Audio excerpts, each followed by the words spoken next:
சிவகங்கை மாவட்டம் திருப்புவனம் அருகே போலீஸ் வாகனம் மோதி 3 பேர் உயிரிழந்த சம்பவம் தொடர்பாக உடல்களை வாங்க மறுத்து போராட்டம் நடைபெற்று வருகிறது. 3 பேரின் உடல்களை வாங்க மறுத்து மதுரை அரசு மருத்துவமனை முன்பு அவரது உறவினர்கள் சாலை மறியல் போராட்டத்தில் ஈடுபட்டு வருகின்றனர். இதுகுறித்தான கூடுதல் விவரங்களோடு எமது செய்தியாளர் சிவகுமார் இணைப்பில் இணைகிறார். சிவகுமார், வணக்கம். இது குறித்தான முழு விவரங்களை பதிவு பண்ணலாம்.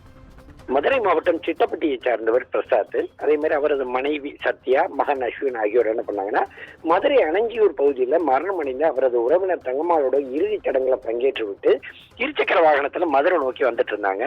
அவர்களோட சோனி ஈஸ்வரி அப்படிங்கிறவரும் பயணம் செஞ்சுட்டு இருந்தாங்க. இந்நிலையில நேற்று இந்த சக்குடி அருகே அவர்கள் வாகனத்துல வந்து கொண்டிருந்த போது எதிரே வந்த ராமநாதபுரம் மாவட்ட போலீஸ் வாகனத்துல இருசக்கர வாகனம் மோதியது. இதுல பிரசாத் சம்பவ இடத்திலே உயிரிழந்த நிலையில சத்யா மற்றும் அஸ்வின் ஆகியோர் மருத்துவமனைக்கு கொண்டுட்டு இந்த வழியில உயிரிழந்தாங்க.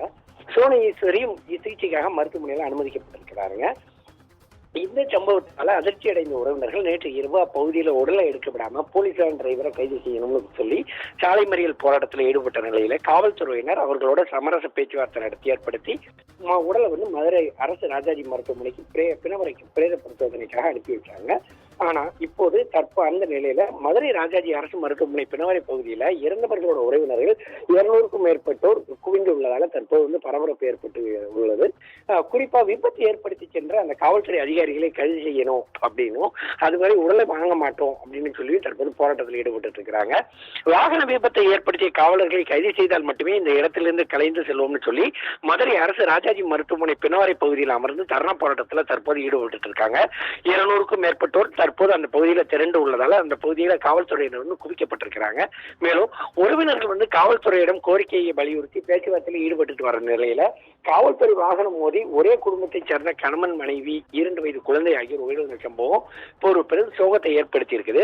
அதே நிலையில உறவினர்கள் என்ன சொல்றாங்கன்னா, இந்த பிரதான சாலையில் போராட்டத்தில் ஈடுபட்டு வர்றதால அங்க கடும் பதட்டம் காணப்படுது.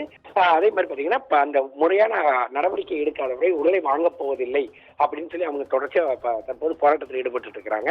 இதனால கோரிப்பாளையம் சாலையில போக்குவரத்து நெரிசல் ஏற்பட்டிருக்குது. பவித்ரா, கூடுதல் விவரங்களுக்கு நன்றி சிவகுமார்.